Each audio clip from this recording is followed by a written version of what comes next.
Hello everyone, welcome to my another blog. आप सभी का मेरे चैनल रेनू सात्विक फ्लेवर में स्वागत है। सभी को मेरा प्यार भरा नमस्कार, सत श्री अकाल और सलाम। अपने चैनल पर मैं शेयर करती हूँ घर के बने सिंपल सात्विक वेजिटेरियन खाने की recipes.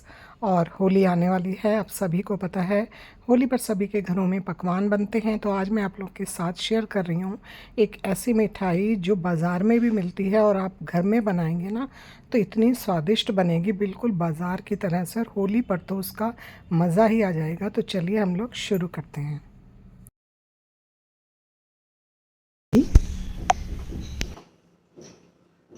Hello everyone, welcome to my channel. आप सभी का मेरे चैनल पर स्वागत है। सभी को मेरा प्यार भरा नमस्कार। होली आने वाली है, इसलिए होली पर सभी के घर में पकवान बनते हैं।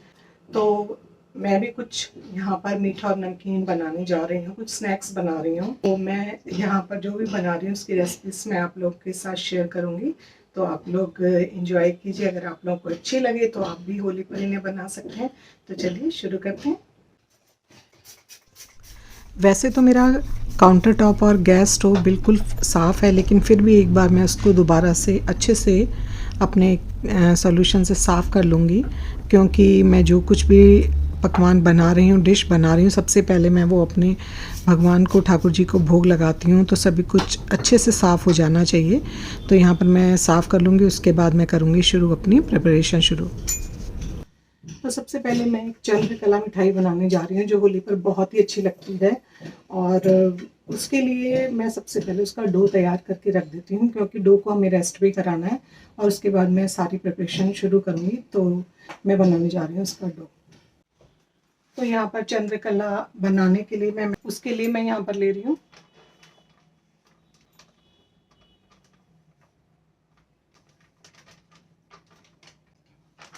ये आधा किलो मैदा है, ये मैंने ले लिया है। देसी घी को गर्म करना बहुत ज़रूरी है, वो पिघला हुआ होना चाहिए, क्योंकि जितना भी घी हम मैदे में डालेंगे, जितनी हमें रिक्वायरमेंट है, अगर उससे ज़्यादा डल जाएगा तो वो उससे फिर हमारा पर्पस सॉल्व नहीं होगा। तो हमें पहले घी को पिघला लेना है। उसके बाद हमने डो मैदा जो लिया है उसके बीच में हम एक ऐसे हाथ से ना एक गड्ढा बना देंगे और उसके बीच में हम इस घी को डालेंगे और चारों तरफ से मैदे को उसके ऊपर डाल देंगे। और फिर हम बहुत ही अच्छी तरह से उंगलियों की मदद से सारे घी को हम मैदे में मिक्स करेंगे। हाथों से मसल के पूरा घी मैदे में बहुत ही अच्छी तरह से रब हो जाना चाहिए, मिल जाना चाहिए। कोई भी मैदे का पार्ट छूटना नहीं चाहिए घी से, तभी हमारी चंद्रकला बहुत ही अच्छी बनेगी। और इस तरह से एक मुट्ठी बन जानी चाहिए मैदे की। इसका मतलब है कि आपका मैदा एकदम परफेक्ट रेडी है चंद्रकला बनने के लिए। तो यहाँ पर मैं बहुत ही थोड़ा थोड़ा पानी डालकर इस डो को तैयार करूँगी। ज़्यादा पानी नहीं डालना, बहुत ही, अगर आप डायरेक्ट डालेंगे तो पानी ज़्यादा डल सकता है। तो आप अपने हाथों में थोड़ा सा पानी लें और फिर डालें। और एक अच्छा सा टाइट डो हमें तैयार करना है, लाइट नहीं करना, काफ़ी सख्त डो हमें इसका तैयार करना है। जिस तरह से हम पूरी का डो बनाते हैं ना, उससे भी थोड़ा सा टाइट डो हमें यहाँ पर बनाना है। और इसके बाद इस डो को मैं एक गीले किचन टॉवल से ढक दूंगी, लपेट दूंगी इस डो को गीले टॉवल में, और इसको रेस्ट होने के लिए रख दूंगी कम देंगे। और बाकी की तैयारी हम अपनी शुरू करते हैं चंद्रकला बनाने के लिए। भी बहुत ही अच्छी मिठाई है, बहुत ही अच्छी स्वीट है। और होली में तो ये बहुत ही कमाल की लगती है, मज़ेदार होती है। इसी सीज़न में ही ये स्वादिष्ट लगती है, होली के त्यौहार के समय। और यहाँ पर ये ना मेरा ड्राई फ्रूट कटर है, ये बहुत ही अच्छा है, बहुत बढ़िया काम करता है। ये बहुत सिंपल है काम करने में, कोई भी इसमें कॉम्प्लिकेशंस नहीं है, हर्डल्स नहीं है। एक छोटा सा टूल है ये, जिसमें कि 3 ब्लेड आते हैं, जो कि ड्राई फ्रूट लंबा काटना है, बारीक काटना है और आपको मोटा काटना है। फ्रूट काट रही हूँ क्योंकि मुझे डो के वो चंद्रकला के अंदर जो स्टफिंग करनी है ना, उसमें ये मिक्स करनी है। तो मुझे बहुत बारीक ड्राई फ्रूट चाहिए। तो सबसे पहले मैंने इसमें डाले हैं पिस्ते, और पिस्तों को मैं इसमें डाल लूँगी। मैं यहाँ पर ड्राई फ्रूट्स डाल रही हूँ, पिस्ते, बादाम, काजू और किशमिश। तो यहाँ पर मैं ये इस टूल से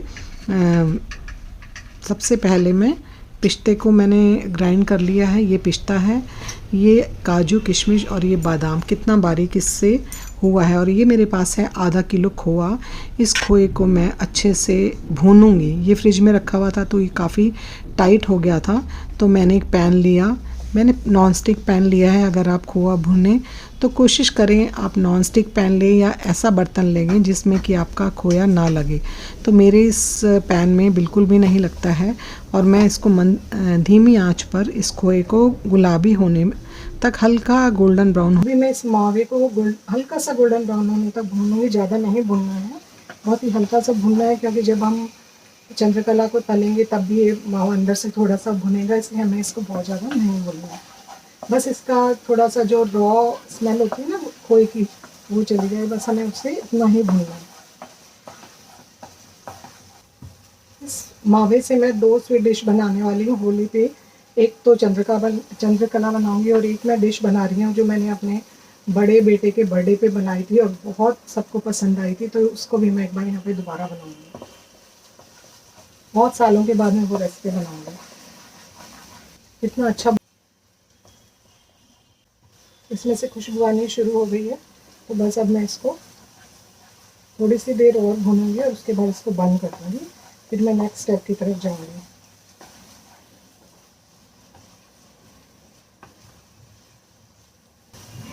बस ये भुन चुका है, मैं इसको कर रही हूँ बंद।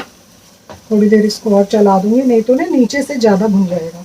अगर आप इसको बंद करने के बाद भी थोड़ी देर चलाइए, नहीं तो नीचे से लग कर ना ज़्यादा डार्क गोल्डन ब्राउन हो जाएगा।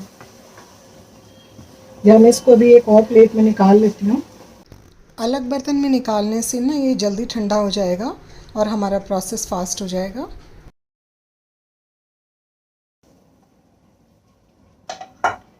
ये मैंने आधा किलो मावा लिया था, ये 2 स्वीट डिश बनेंगी इसमें से। स्टफिंग में डालने के लिए आपको पिसी हुई चीनी चाहिए, तो यहाँ पर मेरे पास पिसी हुई चीनी नहीं थी, तो मैं चीनी को यहाँ पर पीस रही हूँ।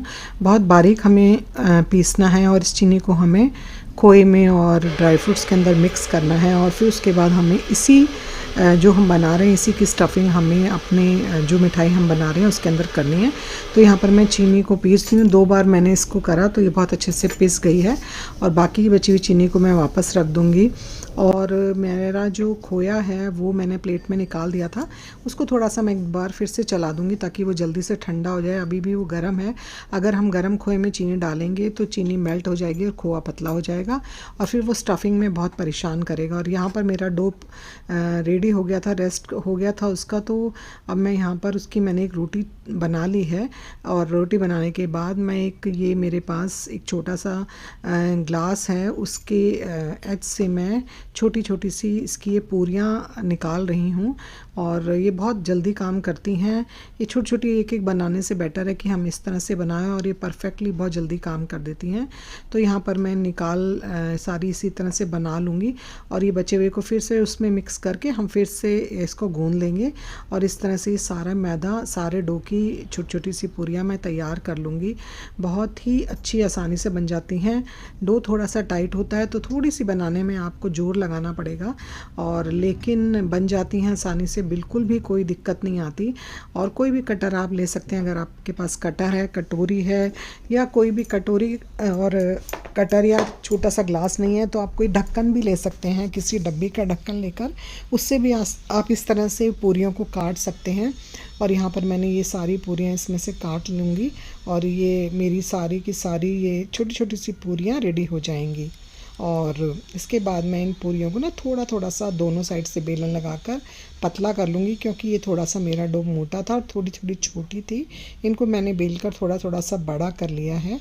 सारी पूरियों को मैं बेलकर बड़ा कर लूँगी।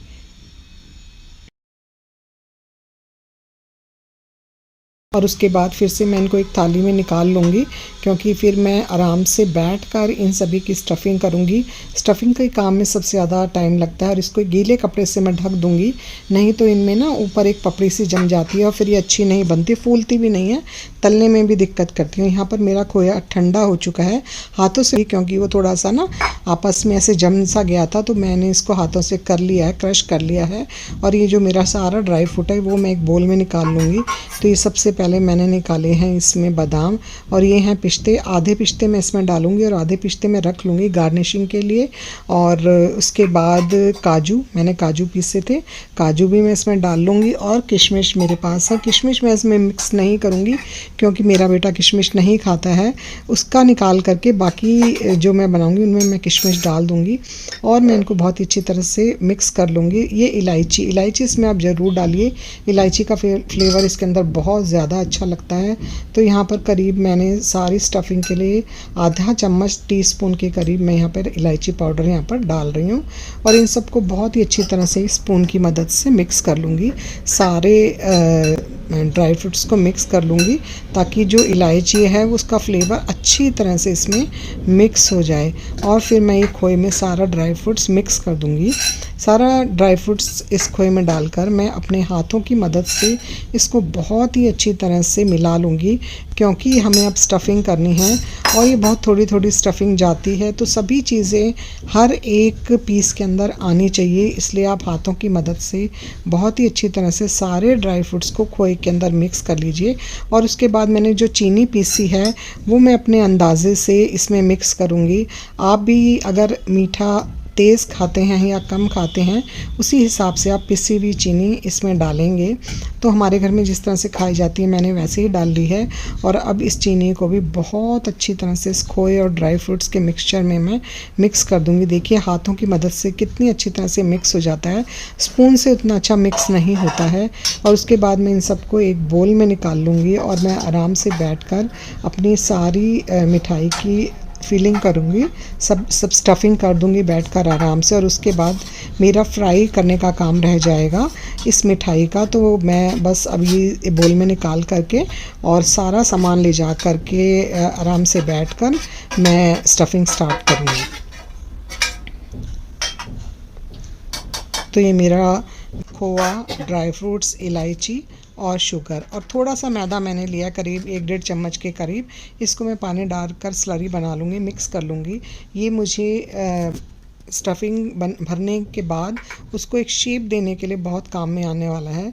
तो यहाँ पर मैं सारा सामान लेकर आराम से बैठ गई हूँ और एक मैंने पूरी ली है, उसके चारों तरफ मैंने ये मैदे की स्लरी लगा दी है।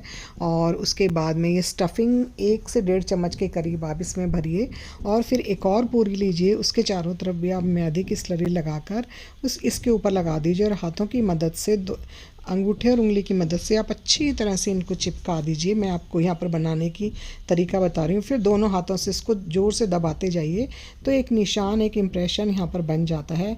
उसके बाद आप इसको थोड़ा सा खींचिए मोड़िए, खींचिए मोड़िए, खींचिए मोड़िए और ये एक बेल की तरह से बनती चली जाएगी। एक फ्लावर, एक स्टार का रूप ले लेती है और इसी को चंद्रकला कहा जाता है। ये मिठाई बाज़ार में भी बहुत मिलती है, आपने मिठाई की शॉप्स पे देखी होगी। जब ये पूरी तरह से तैयार होगी तो आप कहेंगे कि बिल्कुल बाज़ार जैसी है, इसमें कोई भी फ़र्क नहीं है। और ये इस तरह से मैंने बना ली है बाकी सारी पूरियों को आप गीले कपड़े से ढक कर ही रखिए, नहीं तो ये सूख जाएंगे और उसके बाद ये अच्छी नहीं बनेंगी। एक पूरी लीजिए, उसके चारों तरफ स्लरी लगाइए, बीच में स्टफिंग कीजिए, फिर दूसरी पूरी उसके ऊपर रखकर इसको हाथों से चिपकाइए, फिर हाथों से इम्प्रेशन देकर पिंच करिए, मोड़िए, पिंच करिए, मोड़िए और इस तरह से इसको एक बेल बना दीजिए और ये आपकी मिठाई बन करके तैयार है। बस इसके बाद सारी आप एक साथ बना लिए क्योंकि हमें तलने के लिए हमें सभी जितनी भी हमें बनानी है सभी तैयार होनी चाहिए, तभी हमें कढ़ाई में घी गैस के ऊपर रखना है। सारी मिठाई को एक साथ बनाने के बाद फिर आप घी को कढ़ाई के ऊपर रखिए। इस तरह आ गई हूँ किचन में और यहाँ पर मैं चाशनी बना रही हूँ। यहाँ पर मैंने 1 कप चीनी लिया और उसके ऊपर आधा कप मैंने पानी डाला है और यहाँ लिया है मैंने देसी घी, जिसको मैंने गर्म होने के लिए रख दिया है। इसको ये जब गर्म हो जाएगा और आँच को मैंने हल्का रखा। उस चाशनी बनाने के लिए मैंने करीब 1 कप के करीब चीनी ली है और उसमें आधा के करीब कप पानी डाला है और मैं डालूँगी इसमें थोड़े से ही केसर के धागे। इससे खुशबू भी अच्छी आएगी और थोड़ा सा रंग भी अच्छा आ जाएगा। हमें 1 तार या 2 तार की चाशनी नहीं बनानी, तब तक हमें बनाना है इसमें उबाल आ जाए और ये थोड़ी सी चिपचिपी हो जाए। इससे ज़्यादा हमें चाशनी गाढ़ी नहीं बनानी है। चाशनी को हमें बीच बीच में लगातार चलाते जाना है जब तक इसमें उबाल ना आ जाए, और फिर आप हाथों से छू कर देखिए, अगर वो चिपचिपी है तो बस गैस बंद कर दीजिए। यहाँ पर ये मैंने डाला है देसी घी, ये गर्म हो रहा है। हमेशा चंद्रकला और बालूशाही को ना कोशिश करिए देसी घी में बनाने की। कोई भी फूड ऑयल में भी आप बना सकते हैं, लेकिन देसी घी में इनकी लाइफ ज़्यादा भी होती है, और साथ ही में ना इनमें से ना बहुत अच्छी खुशबू आती है। ज़्यादा दिन स्टोर करने के बाद अगर आप किसी ऑयल में बनाएंगे तो एक अलग से ना खुशबू आनी शुरू हो जाती है, लेकिन इसमें वो नहीं आती है। तो यहाँ पर मैंने केसर डाल दिया था। एक पिंच में थोड़ी सी इलायची भी डालूंगी चाशनी में, सिर्फ एक पिंच, ज़्यादा नहीं। और जब ये घी गर्म हो जाएगा तो हमें इसे ना मीडियम टू लो फ्लेम पे सेकना है। घी मेरा गर्म हो चुका है और मैं एक एक करके अपनी मिठाई को, अपनी जो मैंने चंद्रकला बनाई है वो मैं इस गैस में छोड़ती जाऊंगी। और गैस बिल्कुल स्लो हो जानी चाहिए इस स्टेज पर, और बहुत तेज़ हमें नहीं करनी है, नहीं तो ये अंदर तक नहीं सीखेंगी। उसके बाद डालने के बाद हमें इसको नहीं छेड़ना है, ये अपने आप ही जब नीचे से सिक जाएंगी तो ये ऊपर आ जाएंगी, तैरने लगेंगी। तब आप इसमें ऊपर की तरफ घी डालिए चम्मच की मदद से, इसके जिस तरह से यहाँ पर मैं डाल रही हूँ, और ये फूल कर ऊपर आ जाएंगी। उस स्टेज पे आप इसको पलट सकते हैं। इनको हम बहुत गुलाबी या हल्का गोल्डन ब्राउन होने तक इनको फ्राई कर सकते हैं। बहुत ही स्वादिष्ट बनती हैं। साथ साथ मैं अपनी चाशनी को भी बीच बीच में चलाती जा रही हूँ। वहाँ कला है वो भी देखिए कितनी अच्छी सुंदर फ्राई हो गई हैं, कितनी अच्छी फूल गई हैं, और इनकी स्टफिंग बिल्कुल भी नहीं निकलती है। जो अंदर खोए और ड्राई फ्रूट की स्टफिंग हमने की है वो बिल्कुल भी नहीं निकलती है। बहुत अच्छी तरह से बनती हैं, बहुत स्वादिष्ट मिठाई बनती है। बाज़ार बिल्कुल अभी ये जब रेडी हो जाएंगी तो आप देखेंगे इनका टेक्सचर, इनका स्वाद बिल्कुल बाज़ार जैसा आता है। बाज़ार से भी अच्छी बनती हैं, कोई डिफरेंस नहीं होता, बहुत स्वादिष्ट। और होली के लिए तो ये एक परफेक्ट मिठाई है। अभी मेरी ये चाशनी भी ऑलमोस्ट बन चुकी है, उबाल इसमें बहुत अच्छा आ गया है। तो अभी बस 1-2 मिनट के बाद मैं इसको बंद कर दूँगी, और मैं ये अब घी में से निकाल लूँगी। एक बार में आपकी पूरी कढ़ाई में जितनी मिठाई आती है आप उतनी डाल सकते हैं, कोई दिक्कत नहीं होती है। ये मेरा फर्स्ट बैच है, मेरी ये सारी मिठाई 3 बैच में बनी थी, और इसके बाद मैं दूसरा बैच डाल दूँगी। चाशनी भी मेरी तैयार हो गई है, और इनको 5 मिनट छोड़ने के बाद मैं चाशनी में डाल दूँगी, और फिर 1 या 2 मिनट चाशनी में छोड़ने के बाद इनको मैं वापस से एक प्लेट में निकाल लूँगी, और उसके बाद मैं इनको गार्निश करूँगी, और ये हमारी मिठाई बन कर के रेडी हो जाती है।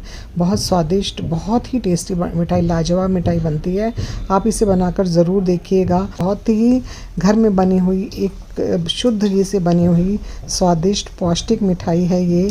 इसमें घर की बनी हुई सारी चीज़ें इस्तेमाल होती हैं, तो खाने में भी स्वादिष्ट होती है, हेल्थ वाइज भी ये बहुत ही अच्छी होती है। तो यहाँ देखिए मैंने काफ़ी सारी मिठाई इसके अंदर डाल दी है कढ़ाई में, और अभी मैं इसको थोड़ी देर के लिए छोड़ दूँगी। अपने आप ये जब नीचे से पक जाएंगी और थोड़ा थोड़ा घी मैं चम्मच की मदद से इनके ऊपर डाल दूँगी तो ये ऊपर तैरने लगेंगी। उस स्टेज पे आप इनको पलट सकते हैं। हल्का गुलाबी या हल्का गोल्डन ब्राउन होने तक आप इनको फ्राई करिए और निकाल लीजिए, और फिर आप इनको चाशनी में डिप कर लीजिए, और आपकी मिठाई एकदम से बनकर होली के लिए आपकी ये परफेक्ट एक मिठाई बन कर के रेडी हो जाएगी।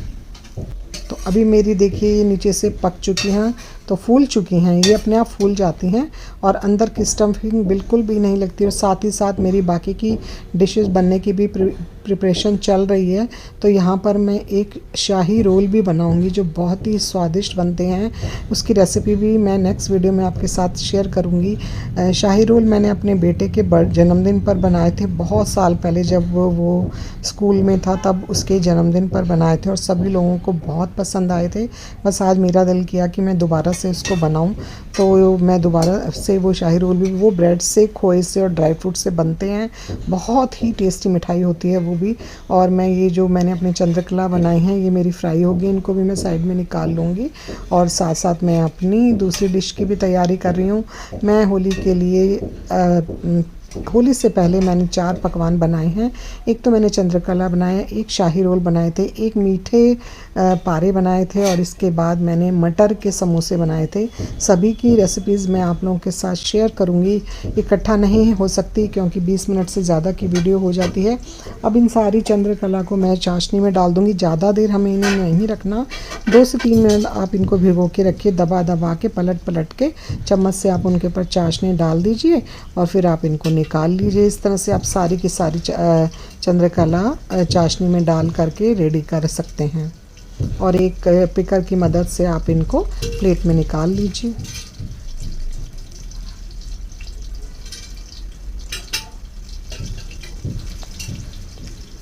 सबसे पहले जो मिठाई मैं बना रही हूँ, सबसे पहले मैं वही बनाऊंगी क्योंकि मैं सारी डिश मैंने जो बनाई हैं वो देसी घी में बनाई हैं। तो सबसे पहले मीठा ही बनाना चाहिए, नहीं तो अगर आप कोई नमकीन चीज़ बनाएंगे तो आपकी मीठी डिश ख़राब हो सकती है। तो यहाँ पर मैंने सबसे पहले हालांकि ये जो मैदा है ये फीका है, हमें इन सबको चाशनी में भिगोना है, तीनों डिश को बल्कि, तो हमारा घी ख़राब नहीं होता। लेकिन नमकीन चीज़ अगर हम स्टफिंग वाली पहले डाल देंगे तो हमारा घी जो है वो ख़राब हो सकता है और मीठी डिश में भी कुछ नमकीन का टेस्ट आने की संभावना होती है। इसलिए सबसे पहले आप जो भी मीठा बनाते हैं उस डिश को फ्राई कीजिए घी में, अगर आपको वही घी यूज़ करना है। मैं इसी घी में सारी डिश तलूँगी, तो इसलिए मैंने सबसे पहले ये चंद्रकला बनाई थी और मैंने चाशनी में सारी भिगो दी और मेरी रेडी हो चुकी हैं।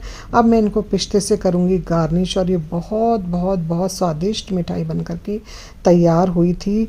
और ये देखिए मैं काफ़ी क्वांटिटी में एकदम से बाहर निकालते ही आप इसके ऊपर ना ड्राई फ्रूट्स लगा सकते हैं। इसमें सबसे अच्छा पिस्ता लगता है, आप बादाम भी लगा सकते हैं, काजू चिरौंजी भी अच्छी लगती है और इसमें आप चांदी का वर्क लगाएं तो बस सोने पे सुहागा हो जाता है।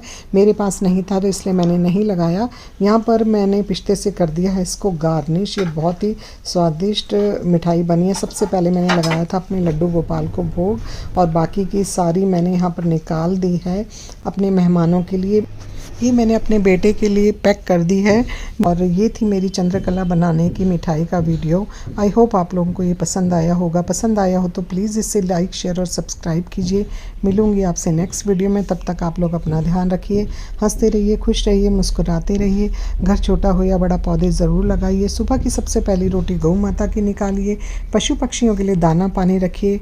होली का त्यौहार प्यार और सद्भावना का होता है, इसे प्यार मोहब्बत के साथ मनाइए। वीडियो देखने के लिए आप लोगों का बहुत बहुत धन्यवाद। Thank you so much for watching and good bye.